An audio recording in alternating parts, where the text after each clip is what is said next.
I started a Warhammer 40k Tyranid army almost a year ago.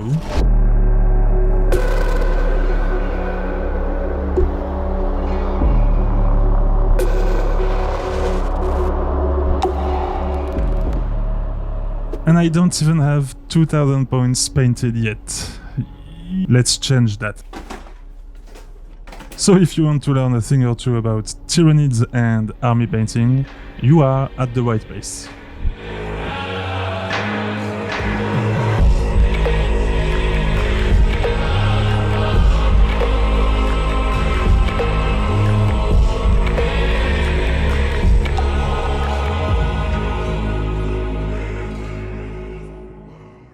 Welcome! I'm really happy to be back for more. My name is Hubert and today we go through this. What the fuck is this?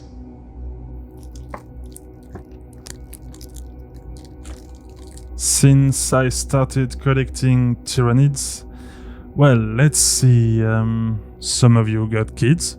There have been at least 4 data slates. France got a 2nd star.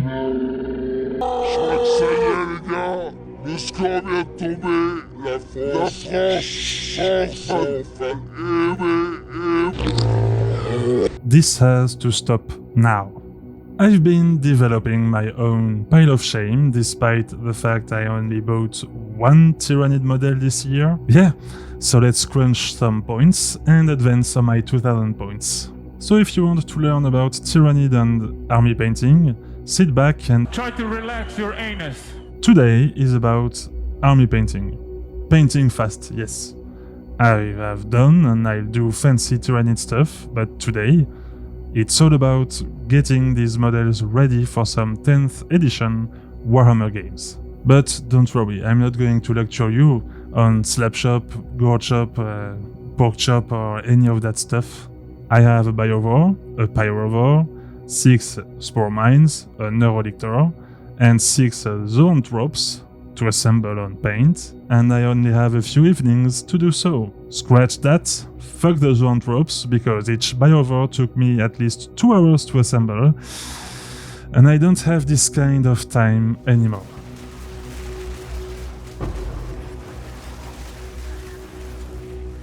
So I'll use my own little Tyranid recipe, using as few colors as possible.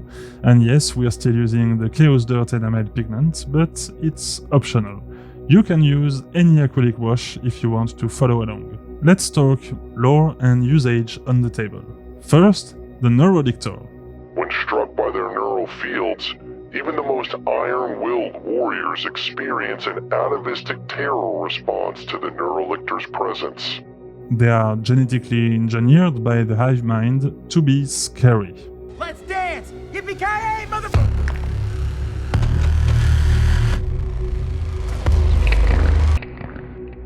On the table, the Neurolictor gets Stealth, Infiltrator, Lone Operative, Precision, and a 4+ Sylvan. He can also force a battle shock test during a command phase, and that's why he's in my Synaptic Nexus list. His abilities and keywords make for a versatile unit sitting at 80 points. Plus, the model is really cool. Now that the models are assembled, took me roughly 2 nights, let's prepare the bases and let them dry overnight. See, I've listened to you guys. Now when it comes to army painting, to prevent it from getting boring, I do a variety of models at a time, and so far it seems to work well. While writing these lines, I still haven't finished this painting session, and I'm excited for what's to come. You will see. Just because you're going fast and using simple techniques doesn't mean you can't have fun. Now for the Pyrovore and Biovore, I'll be using 1 Biovore in my list, so let's talk about him. Biovores are relatively rare amongst the Tyranid horde, as the hive mind prefers combat that involves a bloody melee. However, as the Tyranid invasion pressed deeper into the galaxy, Biovores were created by the hive mind as a means to neutralize the long-range weaponry used by its enemies. Biovores may contain genes assimilated from orcs. Oh, I had him. 2001 model. I had him. Anyway, the Biovore is in many Tyranid lists for two reasons. To sit on the home objective and piss off your opponent by launching spore mines. Instead of shooting, you can launch a spore mine, literally deep striking it anywhere on the map, and enemies cannot start or end advanced moves within 6 inches of them. Perfect for blocking strategic, intellectual armies. Once we are done painting them, I have 2 Nords and a Hive Tyrant to paint, and I can move over to Chaos Knights. Finally. Alright, they are all ready to receive some layers and pigments. As always, I'll start with Ivory on all the flesh, come back to correct with black, matte varnish, and finish with Chaos Dirt pigment on, then off with White Spirit. Let's go.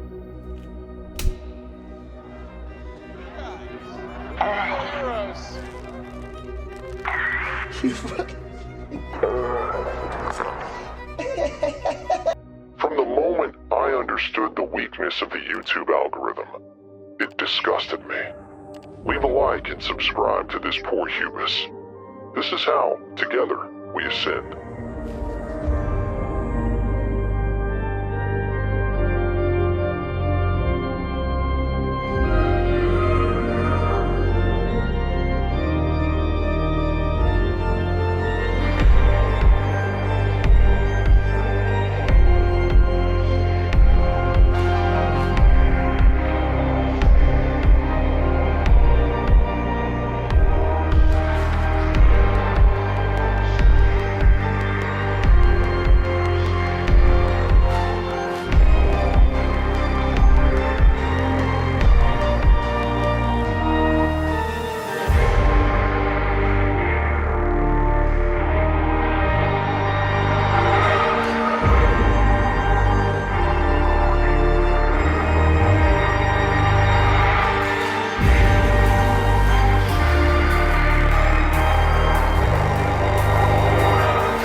You might say it's too many steps, and you're right.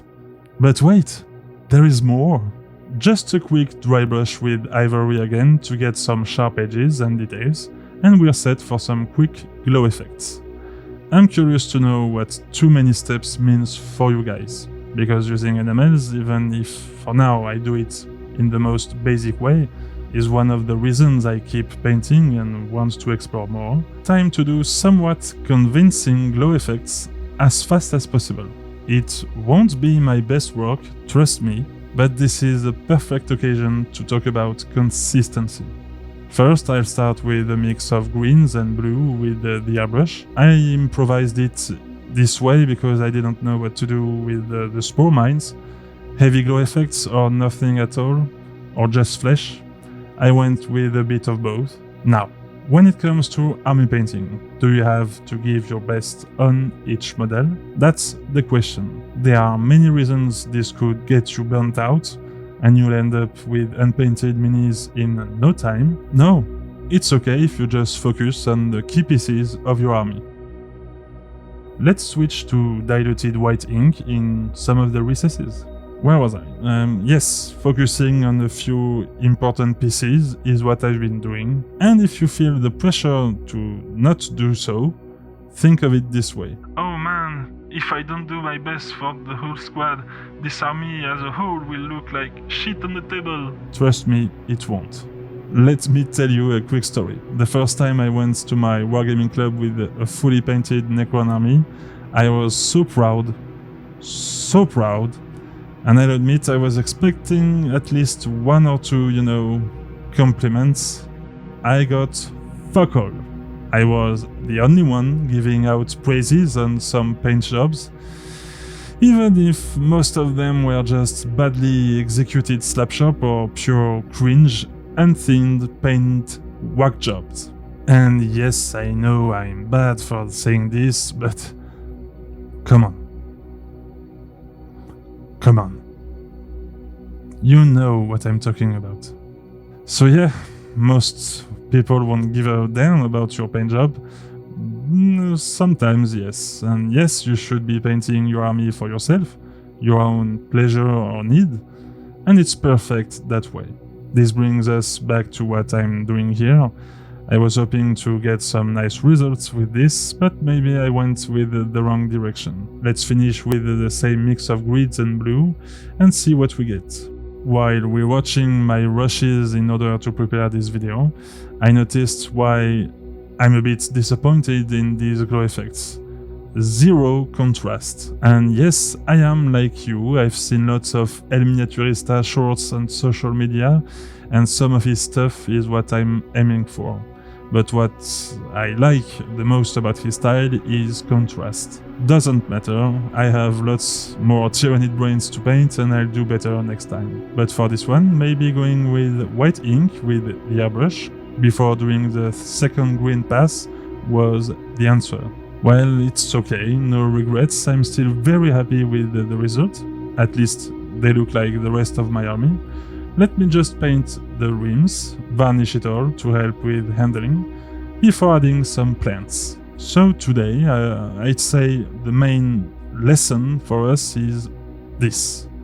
It's okay to do whatever you want with your army, be consistent or not, try new stuff along the way, fail, start over maybe, and if you feel like not getting every piece in perfect shape, try to think about next project, next army. In the end, they are your models, and it's your time. They should please you, and that's it. Alright, I call them done for now. Let's have a look.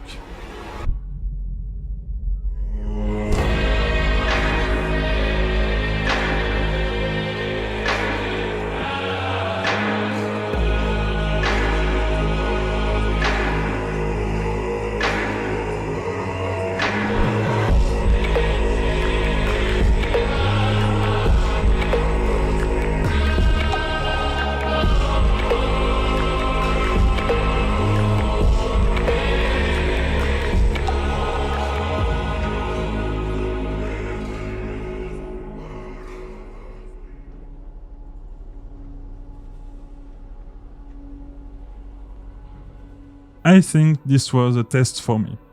Work week, very limited time, deadline for preparing this video, started late. Well, this reminds me of photography. At some point you have to stop editing. It will never be perfect. well, these guys are far from perfect, and it doesn't even matter. Yes, I could spend a few more hours on them, and I might do so later, but for now...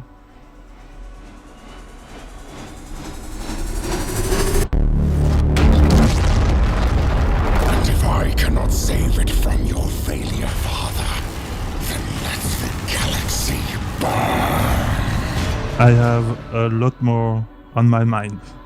What about you? Let me ask you this. When is it okay to call your models done? Anyway, thank you very much for watching. I hope you enjoyed this one, and I'll see you soon for more Warhammer stuff. So until next time, happy painting!